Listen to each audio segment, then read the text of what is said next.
오늘 함께 보실 하나님의 말씀은 지난주와 동일한 말씀입니다. 에베소서 2장 1절에서 10절까지 말씀입니다. 복음에 대해서 잘 압축해서 우리에게 전달해주고 있는 말씀인데요, 오늘도 이 말씀을 통해서 복음을 깨닫고 또 복음에 합당한 삶을 살아가는 저와 여러분 됐으면 좋겠습니다. 제가 한 절, 여러분이 한 절 읽겠습니다. 1절입니다. 그는 허물과 죄로 죽었던 너희를 살리셨도다.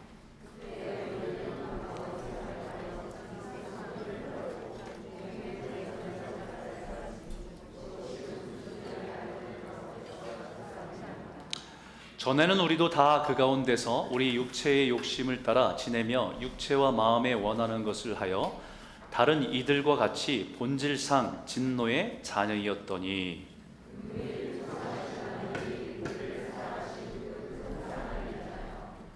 허물로 죽은 우리를 그리스도와 함께 살리셨고 너희는 은혜로 구원을 받은 것이라.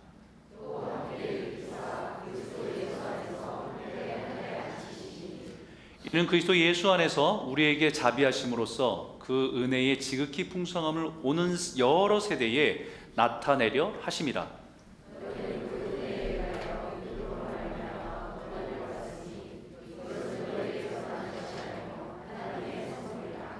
행위에서 난 것이 아니니 이는 누구든지 자랑하지 못하게 함이라.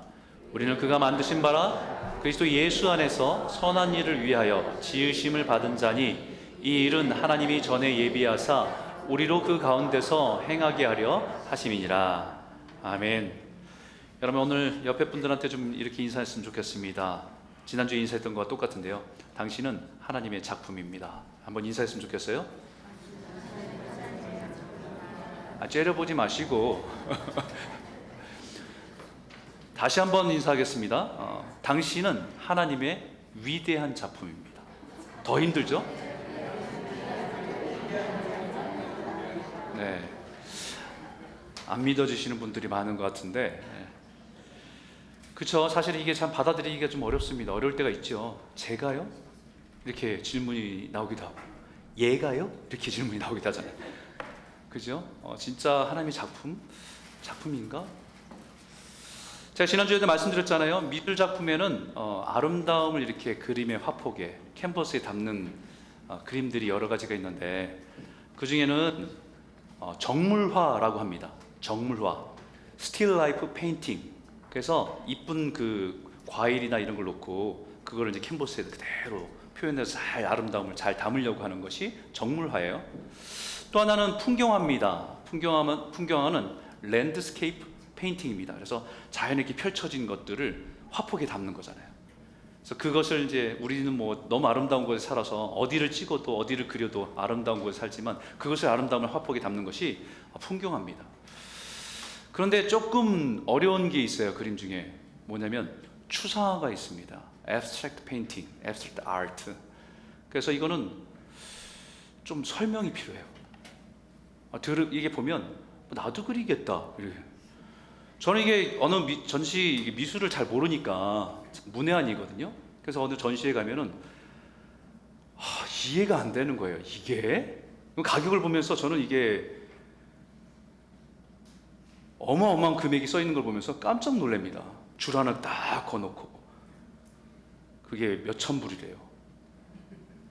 저는 이해가 안 됩니다.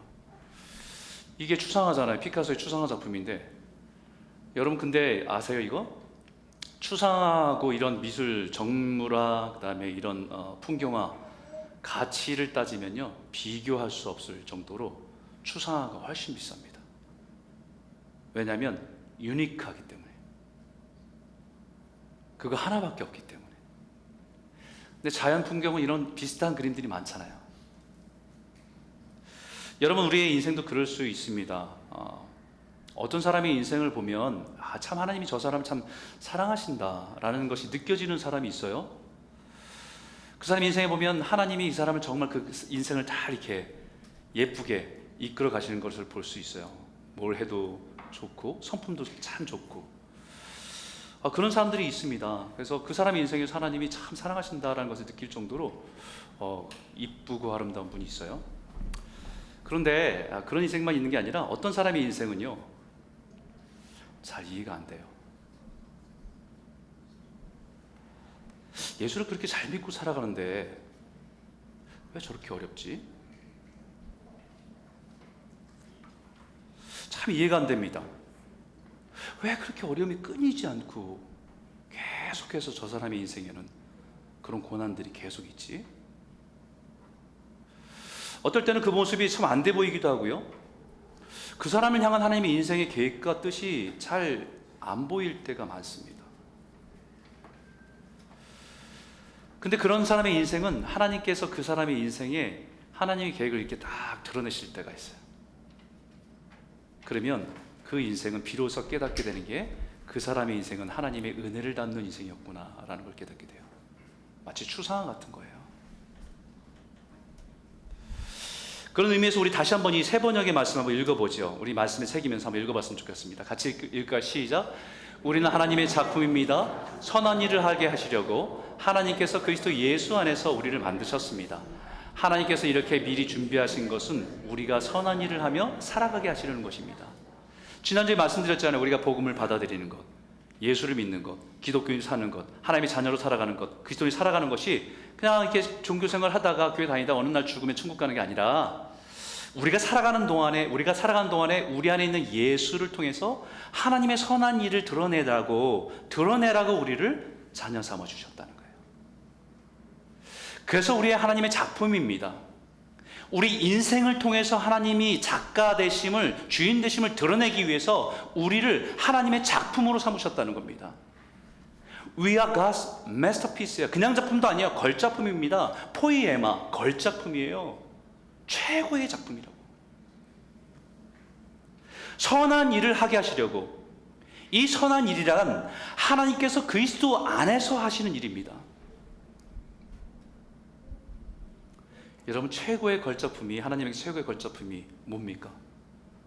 예수 그리스도의 십자가죠. 여러분, 그 의미와 뜻을 모르면 십자가는 저주의 상징이고 기피의 상징이고 두려움의 상징입니다. 하지만 그 의미가 있기 때문에 우리에게는 하나님의 최고의 작품이 십자가입니다. 또한 하나님께서 우리 안에 계신 예수를 통해서 드러내기를 원하시는 것들이 선한 일입니다. 여러분, 여기에 두 작품이 있어요. 한번 보십시오. 이 두 작품은 둘 다 추상화입니다. 둘 다 가격이 왼쪽에 있는 건 수백억, 그리고 오른쪽에 있는 것은 4억 5천만 원. 이 작품은 오른쪽에 있는 작품을 가지고 있었던 사람이 중국 분이에요. 이분이 이 4억 5천에 자기가 보유하고 있었던 이 작품을 누군가 관심을 가지고 200억에 사겠다는 얘기를 해서 이것을 팔려고 생각했습니다. 그래서 이것을 팔기 전에 감정을 맡겼는데 나중에 안 사실은 이게 피카소 작품이 아니라는 거예요. 그럼 어떻게 됐겠습니까? 이 가격을 매길 수 없을 정도로 떨어지는 거예요. 작가가 드러나지 않는 작품은 그냥 엉망인 거죠. 우리의 인생도 마찬가지입니다. 사람들이 볼 때는 이해할 수 없는 고난과 어려움을 지나기도 하고 눈물이 그치지 않고 때로는 주변에서 지켜보는 사람들로 인해서 안타까움으로 바라보는 인생이 있지만, 그럼에도 불구하고 그 사람의 인생에 하나님께서 하신 일이 드러나면, 그래서 하나님의 섭리와 뜻이 드러나면 그 인생은 하나님 앞에 귀한 작품입니다. 근데 어떤 사람의 인생은요, 그냥 추상화예요. 이해할 수가 없어요. 왜 그렇게 사는지 모르겠어요. 무엇을 위해 사는지를 잘 모르겠습니다. 어떨 때는 돈을 죽으라고 열심히 일하다가 어느 날은 웬만큼 돈도 벌었습니다. 근데 어느 날 그거 말고 또 다른 거에 막 집착돼서 그것을 이루려고 막 열심히 살아요. 때는 뭔가 이룬 것 같아 보이는데 사실 가만 보면 행복해 보이지 않아요. 겉으로는 참 화려해 보이고 좋아 보이는데 들여다보면은 가정도 깨어져 있고 자녀들도 깨어져 있고 무엇을 위해 산지 잘 모르겠어요.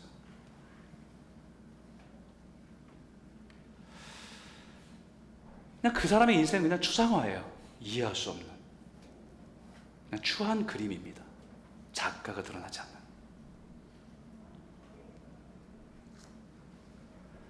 그런데 왼쪽에 있는 그림은 피카소의 작품이에요.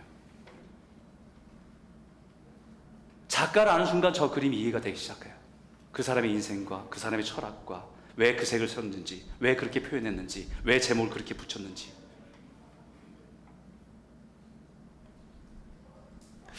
우리를 하나님의 작품에 말씀하시는 것은 우리 인생이 아름다운 풍경을 담은 인생이든, 우리의 눈에 머리로는 잘 이해되지 않는 추상 같은 인생이든, 우리의 주인이신 하나님이 드러날 때 작품이에요. 우리는 예수 그리스도가 드러나기 때문에 하나님의 작품입니다. 바로 그 일을 위해서 우리를 지으셨다고, 바로 그 일을 위해서 성도로 교회로 우리를 부르셨다고 말씀하시는 거예요. 그것이 선한 일입니다. 사실 이 선한 일의 가장 원조, 가장 기본되는 아름다움, 선함이 뭐냐면 하나님의 창조입니다. 하나님께서 혼돈과 공허와 흑암이 가득한 속에서 빛이 있으라 말씀하셨잖아요. 그 말씀이 육신이 돼서 우리에게 오신 게 예수 그리스도 아닙니까? 빛이 있으라는 말씀 통해서 이루신 일이 창조이기 때문에, 그 하나하나 창조하시면서, 모든 만물을 창조하시면서 하나님께서 하나님 보시기에 좋았더라 말씀하셨어요. It was good. 하나님 보시기에 좋았더라. 이 좋았다라는 단어가 토부입니다. 이 좋았다는 단어가 선하다는 뜻이에요. 이 단어와 헬라어에 지금 우리가 말하고 있는 선하다라고 말하는 아가토로스라는 단어가 같은 의미, 맥락을 이어가고 있는 단어입니다. 그래서 오늘 본문에 전에 예비하신, 하나님이 창조하실 때 예비하셨던 그 선을 우리가 드러내고 이루라고 하나님의 성도로, 하나님의 자녀로, 하나님의 교회로 우리를 부르셨다라고 하시는 거예요. 예수 믿는다는 것이 그냥 예수 믿고 내가 선택해서 하나 믿고, 많은 종교들이 있는데 하나 내가 선택해서 믿어주는 그런 종교로 살아가는 것이 아니라, 그러다 어쩌다 죽으면 있을지 없을지 모르는 천국과 지옥이 있을지 모르니까 하나 그냥 보험 들어놓자라고 믿고 살아가는 것이 아니라,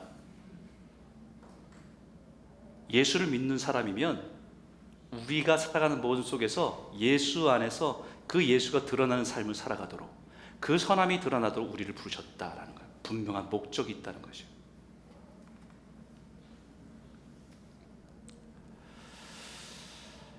성도와 교회는 깨어진 세상을 하나님 보시기에 좋았다는 모습을 회복하도록, 드러나도록, 그 일을 하도록 우리를 부르셨다는 거예요. 왜 제가 10주를 안식월을 보내고 여러분들한테 처음에 설교하면서 이 말씀을 나누냐면, 이 말씀이 우리에게는 너무 중요하기 때문이에요. 거꾸로 얘기하면 오늘날 우리가 갖고 있는 신앙이 잘못된 게 너무 많다는 거예요. 목적이 없는 신앙처럼.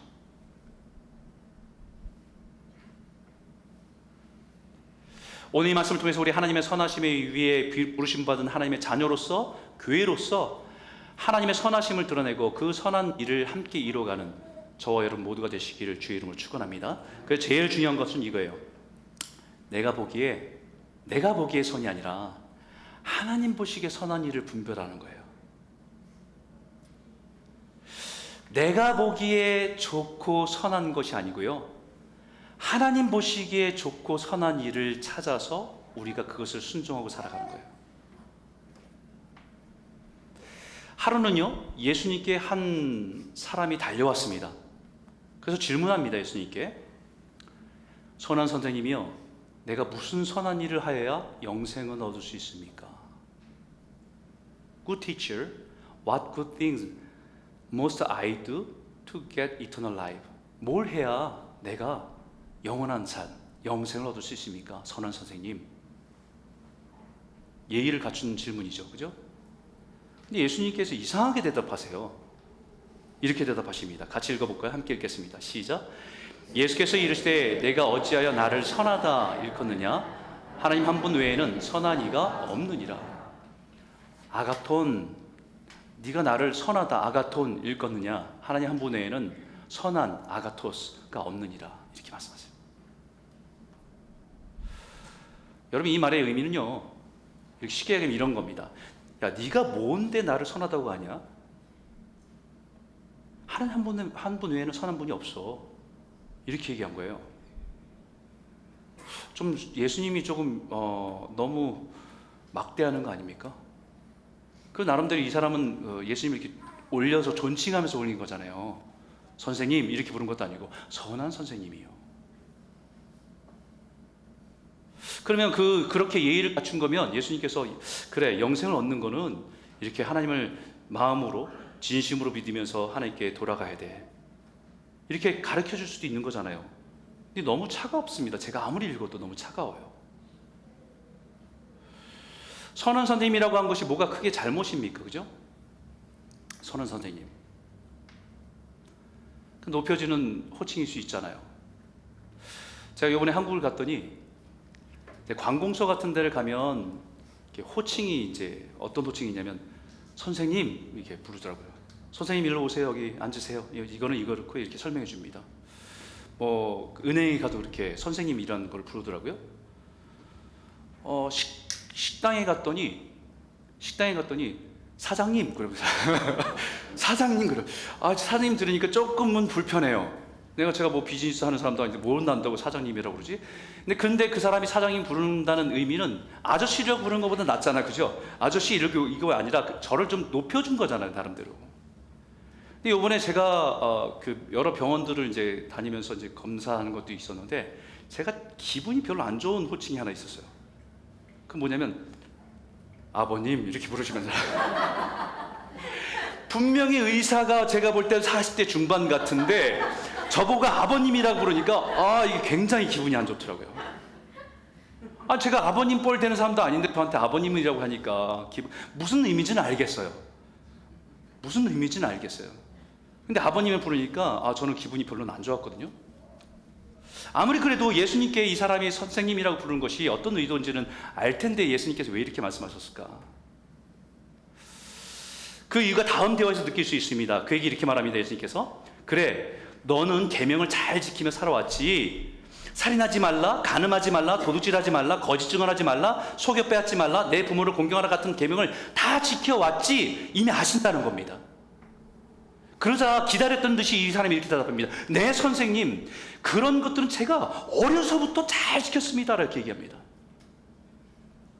그 대화에서 알 수 있는 것은 이 사람은 자기가 스스로 선하다고 생각하고 있다는 겁니다. 자기 스스로 많은 율법들을 스스로 지켜왔고 나는 그 선한 사람이고 뿐만 아니라 예수님 당신이 선한 사람인 것을 내가 인정할 수 있는 분별력을 갖고 있습니다라고 하면서 선한 선생님 이렇게 부른 거예요. 예수님이 그 마음을 꿰뚫어 보신 거죠. 자기 스스로 갖고 있는 선한 기준을 가지고 있는 것입니다. 그리고 그 기준에 예수님이 들어와서 예수님을 인정해줘서 예수님 선한 선생님 이렇게 인정해주고 있는 겁니다. 그 마음을 아니까 예수님께 차갑게 말씀하시는 거예요. 사실 우리는 이런 실수를 쉽게 범하고 살아갑니다. 특히 오랜 시간 속에서 신앙을 가지고 교회 다니고 한 사람일수록 이런 실수를 하기가 쉽습니다. 선함의 기준이 내 자신이 되고 내 판단과 내 생각으로 다른 사람을 판단하고 때론 정죄하고 비난하고 살아갈 수 있는 위험이 오래 신앙생활을 한 사람일수록 많아요. 우리가 크게 나쁜 일을 하고 다니지 않지 않습니까? 자신의 옳고 기준 안에 들어오면, 누군가 그 기준 안에 들어오면 좋은 사람이고요, 자기가 가지고 있는 옳고 그름의 기준에 안 들어오면 안 좋은 사람이고 심지어는 나쁜 사람이고 만나서는 안 되는 사람까지도 우리는 판단을 해버립니다.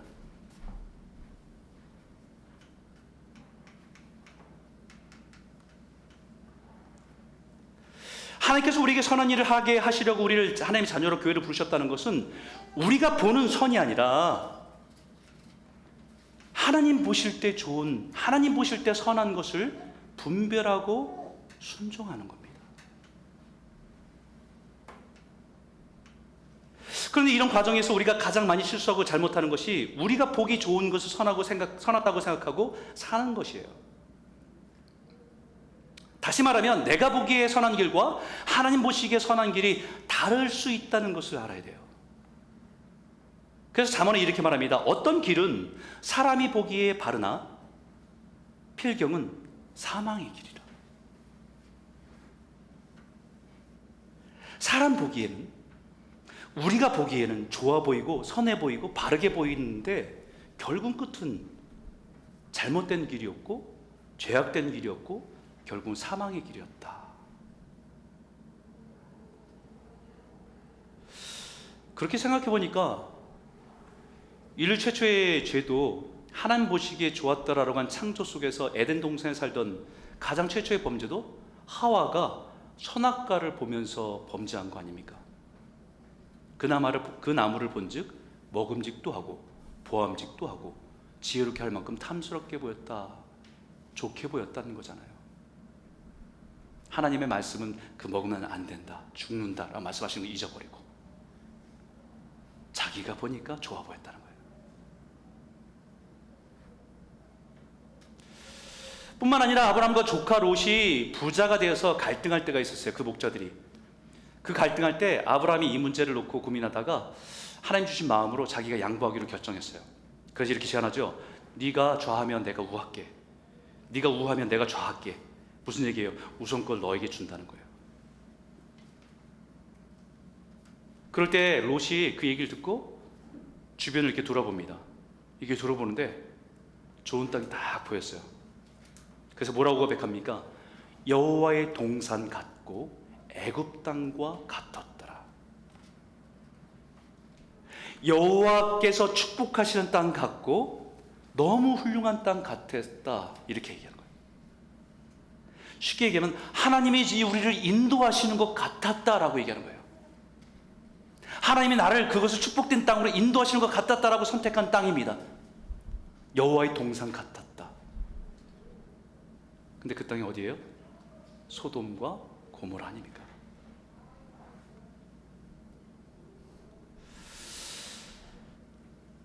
죄악의 선택이었고 사망의 선택이었습니다. 근데 사실 우리의 삶에서 보면 이런 일들이 많습니다. 내 생각에는 그게 맞다고 생각했는데, 내 생각에는 그게 옳은 일이라고 생각했는데, 내가 생각에는 그것이 선한 일이라고 생각하고 살아왔는데 그게 결국은 죄를 더하는 일이었고 누군가에게 상처를 주는 일이었고 내 신앙이 무너지는 일이었어요. 내가 보기에는 선한 일, 의로운 일로 인한 혼돈이었습니다. 그래서 예수님께 말씀하시기를 하나님 한 분 외에는 선한 이가 없다라고 말씀하시는 거예요. 네 기준 말고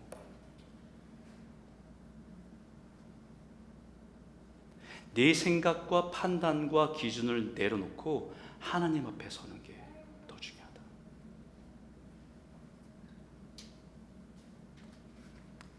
예수 오래 믿은 분일수록 이 위험에 서 있을 수가 너무 쉬워요.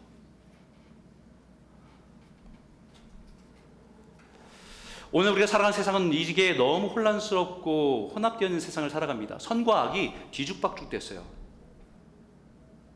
그래서 이사야 선지자가 활동했던 그 시대도 영적으로 굉장히 혼란스러웠거든요. 그때의 시대의 모습을 이렇게 표현합니다. 한번 읽어볼까요? 함께 읽겠습니다. 시작. 악을 선하다 하며 선을 악하다 하며 흑암으로 광명을 삼으며 광명으로 흑암을 삼으며 쓴 것을 단 것으로 삼으며 단 것으로 쓴 것을 삼는 자들은 화 있을진저. 다 뒤죽박죽이에요. 때로는요, 속으로는 악을 품고 있는데 겉으로는 선으로 포장해서 사람들한테 칭찬도 받고 보상도 받고 인정도 받는 사람들 많습니다. 그죠? 박수 쳐줘요. 시대의 의인이라고. 어떤 사람은 거꾸로 그렇게 선하게 살았어도 그 사람을 바라보는 편견이 이게 악하고 나쁘다고 포장되어 있는 것도 굉장히 많습니다. 억울하죠.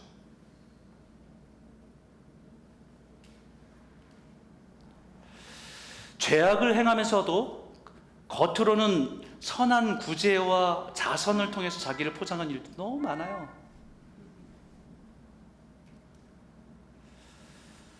마치 자신이 의인인 양 칭찬과 명성을 얻기도 하고 죄악에 쓴 것을 마치 인생의 달콤함을 만들어주는 것처럼 우리에게 속여서 우리에게 유혹할 때가 얼마나 많습니까? 인생에 쓴 건데 마치 달콤한 것처럼, 행복을 주는 것처럼. 그래서 우리가 우리의 눈으로 좋은 것, 선한 것을 찾는 것이 아니라 끊임없이 하나님께서 원하시고 선하신 것 찾아내는 것이, 분별하는 것이 제일 중요하다는 거예요. 그럼 내가 보기에 선한 일과 하나님 보시기에 선한 일을 구별하기가 쉬울까요? 쉽지 않습니다. 그렇기 때문에 두 번째 주제를 나누고 싶어요. 두 번째는요, 선한 일을 하기 위해서 기도와 말씀이 먼저입니다. 우리 사무엘상 12장 23절 한번 말씀 읽어볼까요? 함께 읽겠습니다. 시작. 나는 너희를 위하여 기도하기를 쉬는 죄를 여호와 앞에 결단코 범하지 아니하고 선하고 의로운 길을 너희에게 가르칠 것인지. 누가 한 말씀이냐면 사무엘이 한 말씀입니다. 사무엘이 이제 이스라엘 백성들이 왕을 구하니까 사울 왕을 세워놓고 그 다음에 자신은 이제 은퇴할 나이가 돼서 이제 백성들한테 마지막 설교처럼 이렇게 말하는 거예요. 노년에 백발된 노년의 사무엘 선자가 백성들 앞에 고백한 말입니다. 근데 이 말의 의미에는 어떤 의미가 포함되어 있습니까? 나도 평생에 하나님을 섬긴 선지자로 살았지만 나도 기도하지 않으면 선하고 의로운 길을 잘 분별하지 못할 수 있다 라는 것을 전제하고 말해요.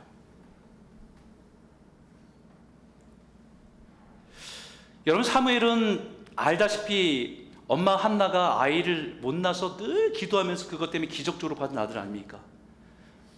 그 은혜가 감사해서 젖되고 나서 그 아이를 성전에 들여서 하나님 섬기는 일이 평생에 드렸던 아이입니다. 어머니 품을 떠나서부터는 성전에서 하나님을 섬기고 하나님 백성을 섬기는 일에 그의 인생을 다 드린 사람이 사무엘입니다. 어릴 때부터 살아서 그렇게 살아왔던 사람이 노년이 된 나이에 이제 좀 기도를 좀 쉬는 것이 뭐가 죄가 되겠어요?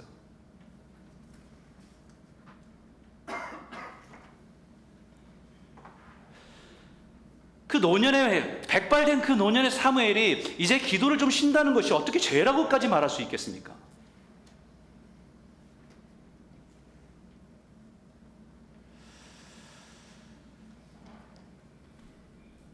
전 여러분들이 허락해 주신 그 시간 속에 10주 동안에 한국에서 목회 현장에 떠나고 좀 쉬는 시간을 좀 가졌어요. 많이 좀 자기도 하고요, 또 잘 먹기도 하고 그런 시간을 가졌는데요, 그런 시간을 갖는 동안에 기도하지 않으니까 좋더라고요. 새벽 기도 안 해도 되지요? 금요 기도에 기도 준비 안 해도 되지요? 솔직히 편하고 좋더라고요.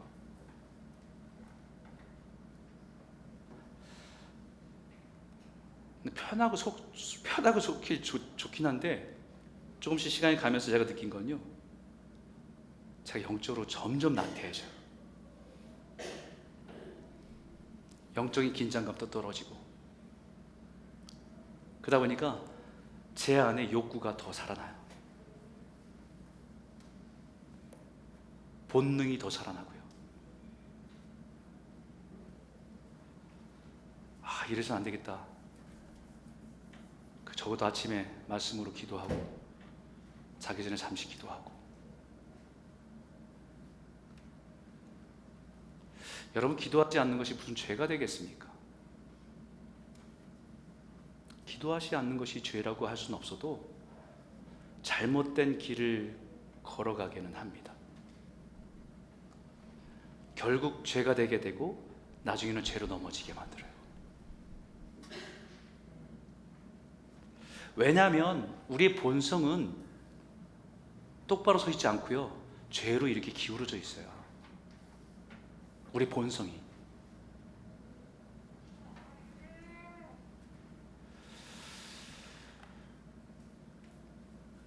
기도하지 않으면 우리 무엇에 이끌려가냐면, 기도하지 않으면 우리 본성은 죄로 마치 자석이 이끌듯이 거기에 끌려갑니다.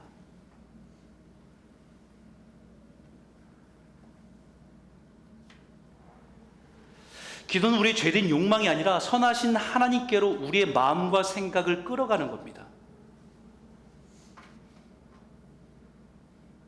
기도하는 것은 우리의 본성을, 우리 욕심으로 죄에 끌려가는 우리 본성을 우리 하나님과 마음과 생각을 주님께로 끌어가는 시간이 기도하는 시간이에요. 그래야 제자리에 서 있을 수 있어요.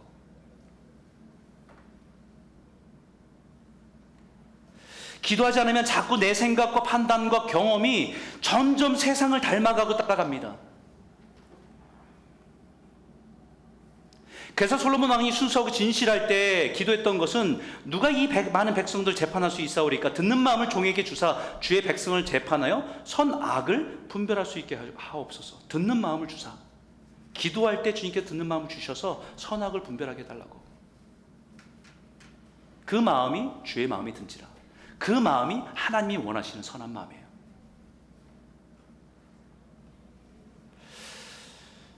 기도를 통해서 하나님의 선하심을 그 하나님에 머무는 것입니다. 기도를 내 생각과 경험을 내려놓고 하나님의 뜻과 계획을 듣는 것이 선한 길로 나아가게 하기 때문입니다. 여러분 따라해 보시겠어요? God is good all the time. 제가 God is good 하면 여러분 all the time, 제가 all the time 하면 God is good 외치는 겁니다. God is good all the time. 하나님 선하십니다. 어느 상황 속에서, 모든 상황 속에서. 믿습니까? all the time. 모든 상황에도 하나님은 선하십니다. 내가 이해하지 못한 상황에도, 내가 원하는 것을 얻지 못했어도 God is good.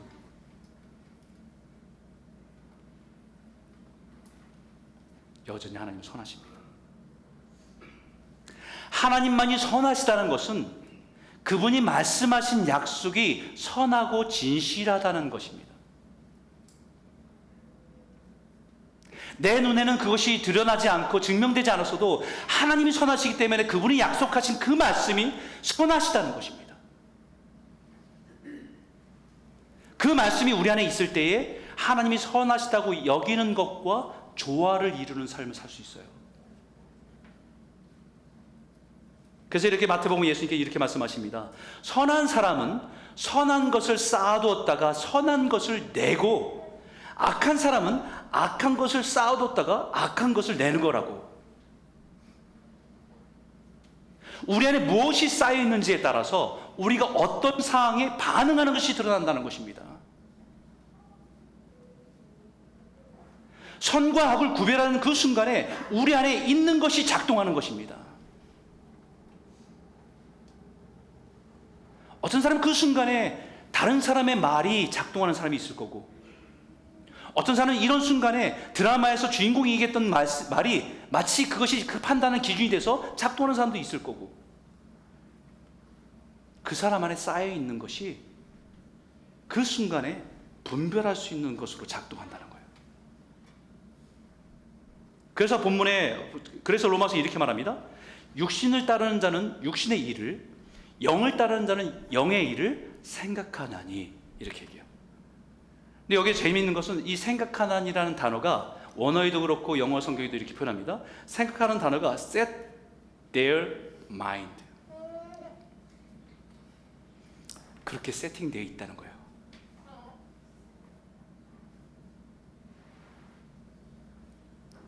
왜 육신의 욕망을 따라 살아가는가? 왜 하나님의 영을 따라 살아가는가? 쉽게 말하면 그렇게 세팅되어 있기 때문에 그렇게 살아간다는 거예요.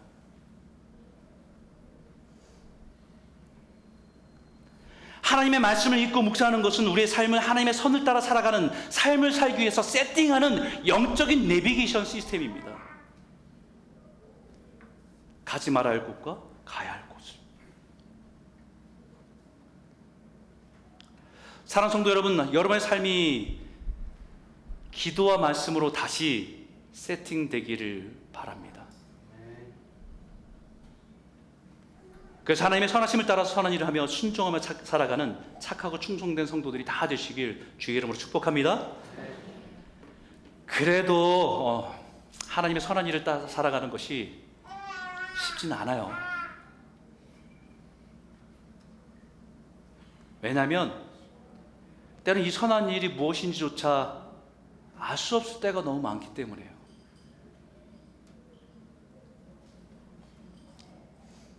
어떨 때는 아무리 기도해도 하나님이 이런 상황에서 나한테 원하시는 것이 선한 일이 무엇일까라고 아무리 질문해도 잘 찾기가 어려울 때도 있습니다. 도대체 하나님 이 상황 속에 나에게 원하시는 것이 무엇일까, 선한 일은 무엇일까라고 고민할 때도 참 많습니다. 그래서 세 번째 여러분과 나누고 싶은 주제가 이겁니다. 선한 일이기 때문에 힘든 거예요. 그런데 힘들기 때문에 우리에게 성령님으로 도우신다는 겁니다. 우리 갈라디아 6장 9절 한번 말씀 읽어볼까요? 함께 읽겠습니다. 시작. 우리가 선을 행하되 낙심하지 말지니 포기하지 아니하면 때가 이름에 거두리라.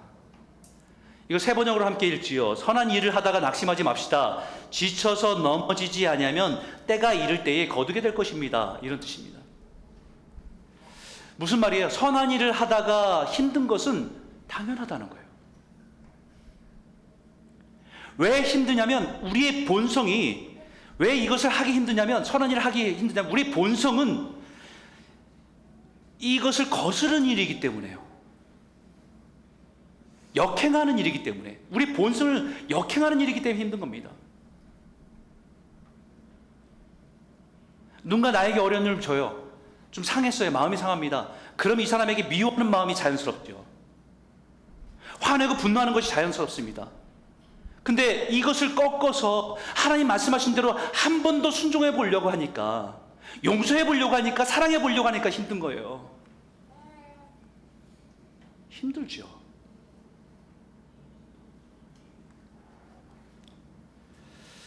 눈에 보이는 결과도 잘 보이지 않기 때문에 때로는 지치기도 쉽습니다. 끊임없이 그 일을 순종했는데 어떤 칭찬도 보상도 없어 보일 때가 많아요. 낙심되게 하고 넘어지게 하고 포기하고 싶게 만드는 일입니다. 선을 행하는 것은요, 힘들고 어려운 일이에요. 그래서 성령님이 도우신다고 하는 거예요. 성령님이 어떻게 도우시는가? 하나님의 선하심이 드러나는 때까지 우리를 위로하실 때도 있고요. 아, 그래, 잘하고 있다, 하나님 아셔. 격려하시기도 합니다. 한 번 더 해보면 어떨까? 힘을 주셔 참고 인내하며 그 길을 걸어가게 하시는 것이 성령님이 우리 안에 하시는 일이에요. 언제요? 하나님 선을 드러내시는 날까지.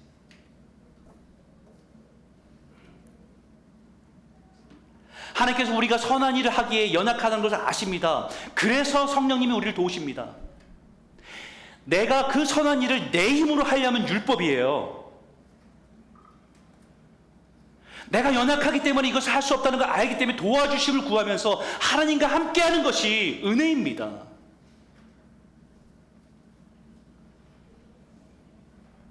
때로는 어떻게 기도해야 될지조차 모를 때가 있어요. 너무 가슴이 막막해서 답답해서 어떻게 기도해야 될지조차도 모를 때 있어요. 그때도 성령님이 도우세요. 말할 수 없는 탄식으로 우리를 위해서 친히 간구하시느라.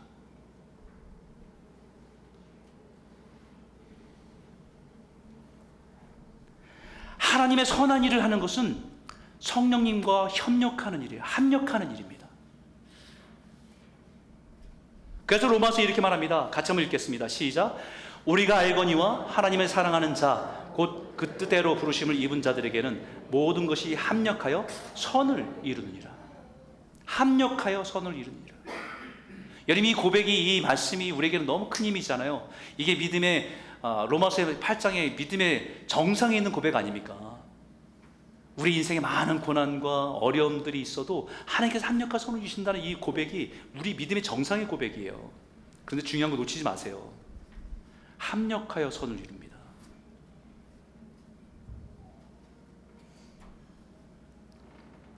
우리 깊은 고난 가운데 있을 때 제일 힘든 것이 무엇이 선인지 모를 때가 있습니다. 그때 우리가 해야 될 선한 일은 성령님을 의지해서 붙드는 겁니다.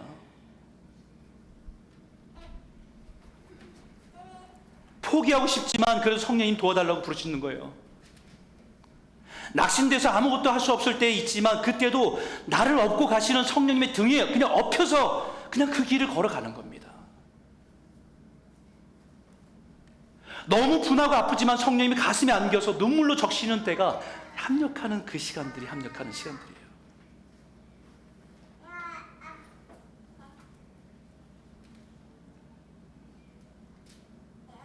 그것이 선한 싸움입니다.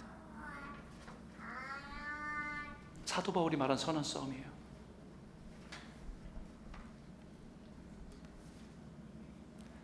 이 싸움은 혼자만의 싸움은 아닙니다. 우리 연약함을 탄식함으로 우리를 도우시는 성령님을 의지해서 믿음으로 싸워가는 시간들이거든요. 그것이 성령님과 합력하여 선을 이루어가는 것입니다. 성령님과 합력한다는 것은 약속을 믿고 신뢰하며 인내하며 기다리는 시간들이에요. 제가 한국에 가기 전에 여러분과 나눴던 말씀이 요셉에 대한 말씀이었잖아요. 여러분, 그 요셉의 인생, 우리가 그 인생을 다 아니까 그렇게 인정해주고 하지만 그 인생의 한복판에서 요셉의 인생의 선하심이 어디 드러납니까? 자기 형들한테 죽임을 당할 뻔하고, 자기 형들한테 팔려가고, 노예로 팔려가고, 성적인 유혹을 피했더니 감옥에 갇히고 배신당하고, 감옥에 갇혔던 간수장을 도왔더니 자기를 완전히 잊어버리고, 거기 어디에 하나님의 선하심이 보입니까? 거기 어디에 선하심이 보여요? 보이지 않습니다.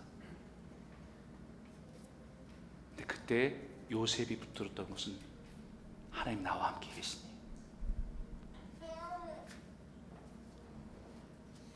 다 이해할 수 없지만 하나님은 신실한 분이시니, 내 인생의 악처럼 보이는 것들이 내 인생을 억누르는 것처럼 보여도 하나님은 선하시니 그것을 붙들고 지나간 시간들 아니에요? 그러고 나서 어떻게 고백합니까? 나중에 형들 만났을 때, 당신들은 나에게 악을 행했지만 하나님은 선으로 바꾸셨다고 해요. 하나님의 선을 드러내신 거잖아요. 하나님의 작품 아닙니까?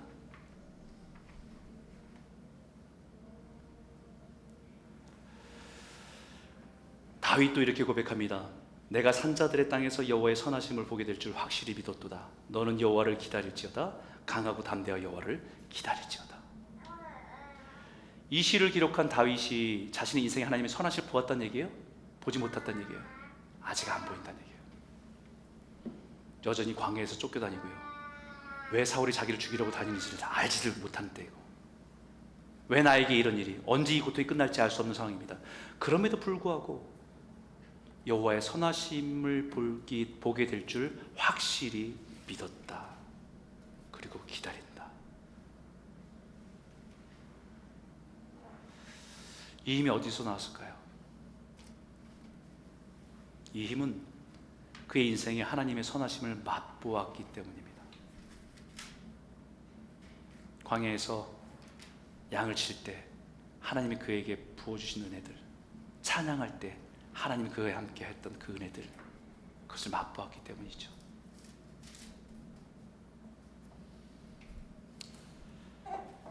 그래서 자신을 찾아온 그 아둘람 굴에 있는 많은 상처받은 사람들한테 이렇게 외칠 수 있었어요.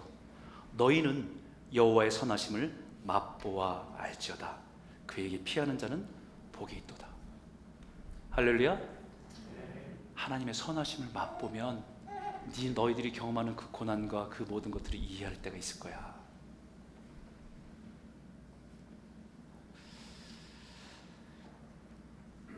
우리의 평생의 고백이 이 시편의 결론처럼 여호와께 감사하라. 그는 선하시며 그 인자심이 영원하미로다. 할렐루야. 이 고백이 저와 여러분의 평생의 고백이 되는 은혜가 있기를 주의 이름으로 축원합니다. 우리 한번 기도할까요?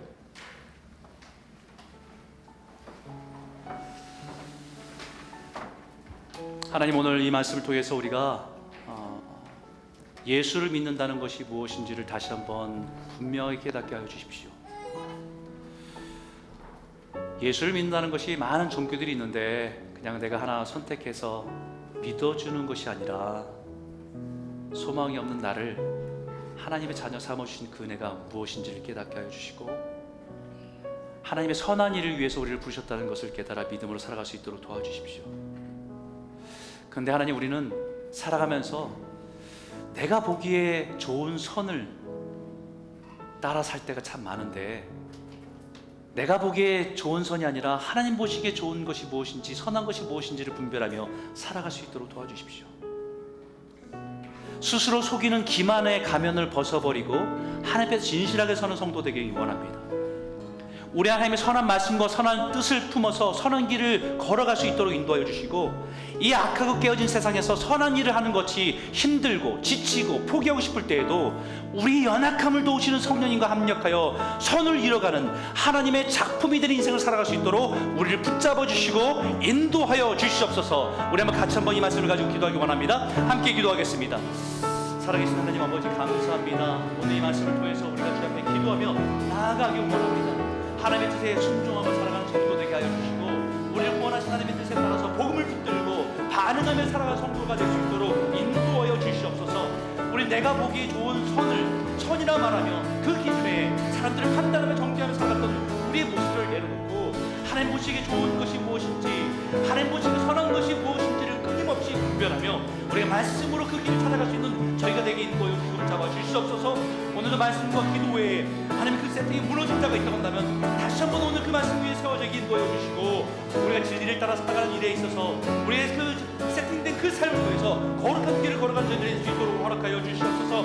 이 땅에 살아가는 모든 삶이 악하고 깨어져서 내 모든 성도 가운데 있는 시대에 선한 일을 분별하기 어렵고 선한 일을 끝까지 해내기가 어렵신 그 세상을 모르지만, 하나님 이것이 내 힘으로 감당하는 것이 아니라 합력하여 선을 이루시는, 합력하여 성령님과 함께 이루시는 하나님의 선을 이뤄가는 인생이 될 수 있도록 축복하여 주셔서, 하나님 그 일 속에서 끝까지 믿음으로 순종하며 그 일을 이뤄내는 하나님의 작품으로 살아가는 저희들 될 수 있도록 인도하여 주시옵소서.